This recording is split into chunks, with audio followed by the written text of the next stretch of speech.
thank you for joining us on our first virtual DIY class. I'm gonna be honest, I did try to record a video yesterday, but it didn't turn out well, so now I am doing another one. So you should have received your flowers and you should have placed it in water and your vase with the taped up grid up there and clippers if you ordered clippers. You can also use knives if you have a sharp knife in your house. Make sure that it's clean so that the bacteria doesn't go inside the stems of the flowers. That's very important.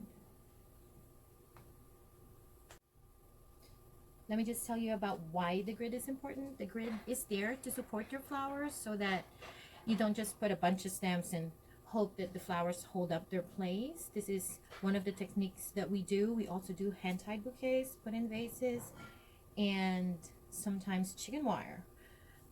Chicken wire armature, which is balled up chicken wire put inside an opaque vase so that your stems will stay in place and look pretty even though it's going through a delivery to another place. You're going to be carrying it to the metro. So let's start with putting water in our vase. Our water is already mixed with Floralife or the flower packet that you have. If you don't have that, you can also substitute with a few drops of bleach. You can also put clear soda, probably like a quarter cup in your water, and just ensure that the water stays clean. You can tip this vase even with the flowers are inside, and that's the beauty of the grid, is that you can tip the vase and change your water and there will be minimal movement with the flowers in the vase. And then you can just pour water at one of the edges and refill it back up with clean water.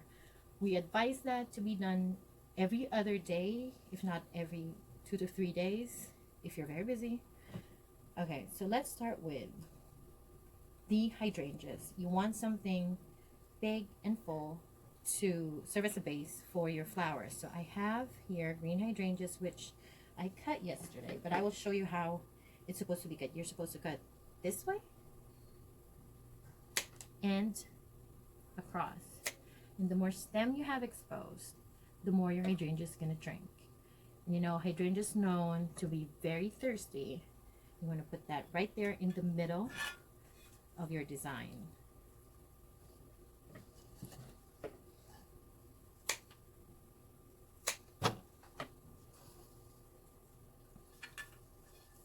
Some leaves are fine, but make sure that no leaves go in the water so that it eliminates that more bacteria growing in your water. It eliminates your water getting murky easier. It just overall, the health of your flowers will stay fresher if you don't have your greens underneath. So the next thing we're going to do is have some tall flowers, some structure to your design. So I like these sweet peas. They are locally grown from Baltimore. They are very fragrant. It's one of our favorites right now. Just have it on either side, and we'll make this not very structured, not very round, so have fun with it. Place it next to the green hydrangea. You can even go in between the green hydrangea to have more stability for your flowers. Once it's nestled there,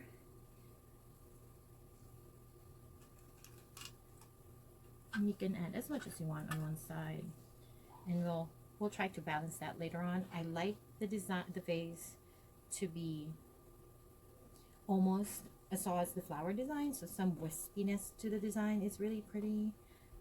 Once you put some stuff on one side, you want to add your big flowers next.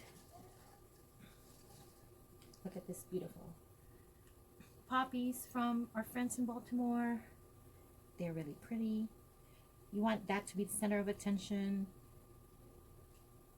And if you've never seen poppies before, if you received a poppy that is still at the budding stage, you would have received something that looks like this. And I know it looks very weird, like a hairy little bud, but eventually this will come off and comes out your pretty anemone, pretty poppies like this.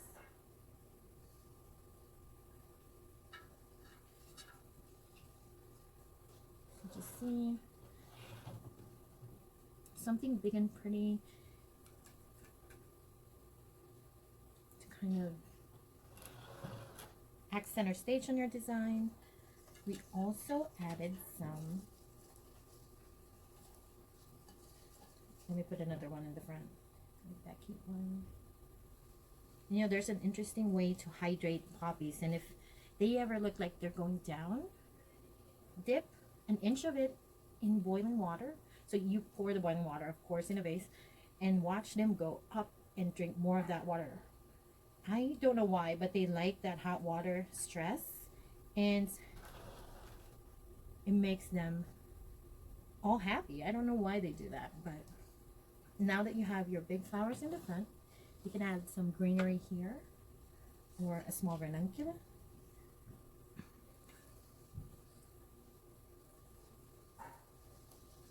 I know I'm not cutting the flowers because I already cut them. I didn't want to cut too much of the stem, but of course cut your flowers, and there's no very important way to cut your ranunculus and stuff. All that you have to do is make sure that you cut, let me see, like even freesia, just cut it at an angle and make sure that you expose that stem and have it so that they can drink water. And the thing is, you can go back if you missed anything.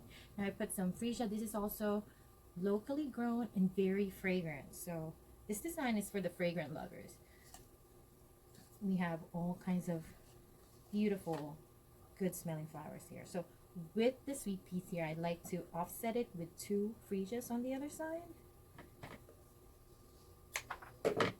At the shop, we do make a mess on the floor, but if you are at home, please try not to do that unless you have little helpers or you are very good with cleaning. We have little dogs at my house, and I don't think they should be eating the stems. Okay. Another beautiful bloom that we have is the anemone. So it has like a bluish purple center. I don't know if you can see it from the video. I really like this. This is burgundy and it's called Bordeaux anemone. So since we have the poppies on one side, we'd like to put the anemones on the other side. So you kind of have like a double design. So have your poppies, and I like to make, you know, 2 here, 1 on one side, to still have that triangle thing going on with a lot of artsy stuff, design stuff. You want that triangle going.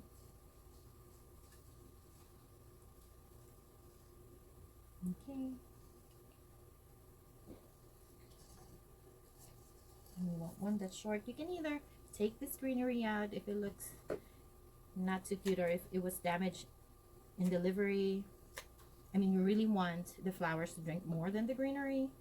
So having the greenery out is really helpful for the flower to have a longer life, to open up faster. You have that one side, and we still have our beautiful ranunculus. Okay, let's see. Let's put the ranunculus somewhere up here. And it's really about what you feel the movement of the flowers are. You're not always going to get a flower that is straight. You want to go with what you have received. So adding a little bit of greenery if you feel like, okay, this is looking like it needs greenery on this side. I like a tall pop of silver dollar hue on that design. A little bit of wispy ones at the bottom.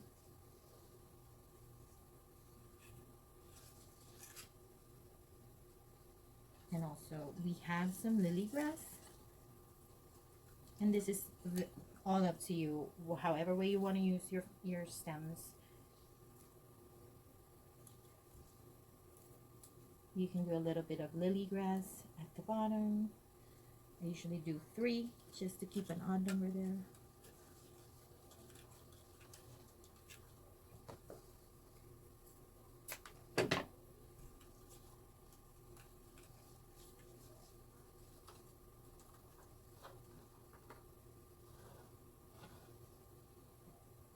And then just to offset what was here, you want to put something up here.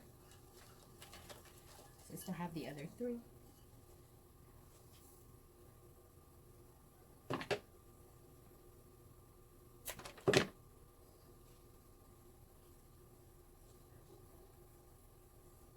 And the hydrangea is doing a great job of holding everything inside.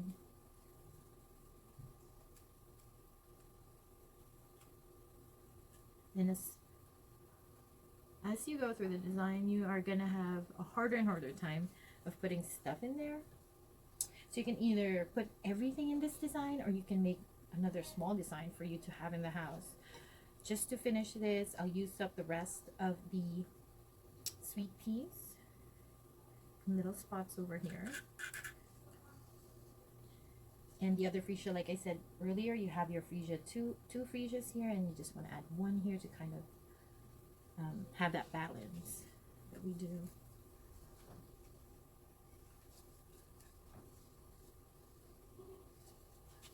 See if there's any spots that you want a little bit more greenery or flowers. Have fun with it. You can just add stuff to that.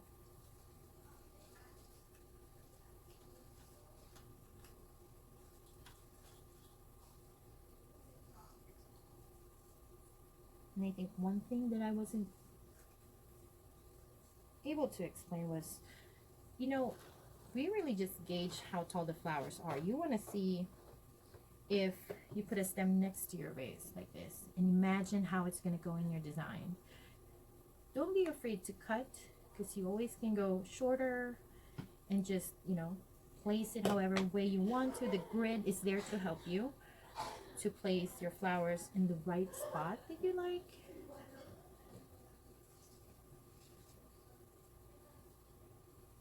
So even if that flower was short, it still was able to nestle right there in the green hydrangea. And you can see your full design.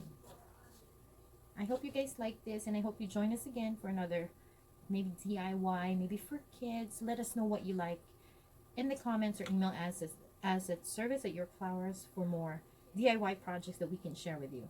Thank you.